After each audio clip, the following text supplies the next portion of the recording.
I would then identify bottlenecks and issues and then disperse and facilitate teams to alleviate those bottlenecks to create more flow and value out of that value stream, that entity, that body, that organization.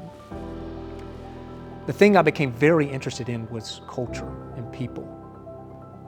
We could spend millions of dollars optimizing the automation here, getting different material processes developed, and typically that's where the money went, because what we found was you could easily quantify and understand the return on investment.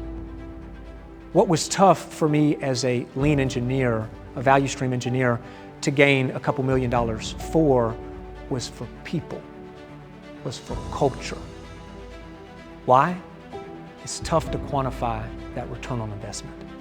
We're dealing with subjective, so you had to convert it to objective in order to get the faith of them seeing the projections of what that investment would yield.